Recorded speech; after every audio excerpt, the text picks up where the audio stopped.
Party के साथ पूरा हरियाणा कांग्रेस के रंग में रंग गया है। रंग गया है ना? 8 आगे बता दो, रंग गया है ना?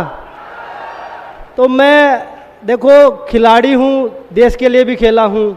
अभी हमारे नेता राहुल गांधी जी पूरे देश में पहले भारत जोड़ो यात्रा निकाली, अभी भारत जोड़ो न्याय यात्रा निकाली कि हम एक साथ कैसे सभी लोगों को जोड़ सकते हैं, क्योंकि ये मोहब्बत की दुकान को लेके चल रही है। हमें सब जगह मोहब्बत से रहना है, ना कि नफरत से, जो बीजेपी नफरत फैला रही है।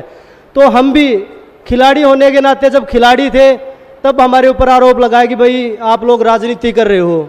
लेकिन अभी जब हम राहुल गांधी जी को हमने देखा कि भाई ये पूरे देश में एक मोहब्बत की दुकान खोलने के लिए आगे बढ़ रहे हैं, तो हम भी इनके साथ खड़े हो गए कि भाई हम भी आपके साथ कंधे से कंधा मिला के आपका साथ देना चाहते हैं। इसलिए हम कांग्रेस पार्टी हमने ज्वाइन करी है। मैं अपने आप को भाग्यशाली मानता हूं कि हम देश को जोड़ने वालों के साथ है, देश को तोड़ने वालों के साथ नहीं है। एक बार आप 5 तारीख को आप दिखा दो कि पूरी हरियाणा की जो जनता है वो कांग्रेस पार्टी के साथ है, राहुल गांधी जी के साथ है। एक बार फिर से आपका बहुत बहुत धन्यवाद। जय हिंद, जय भारत।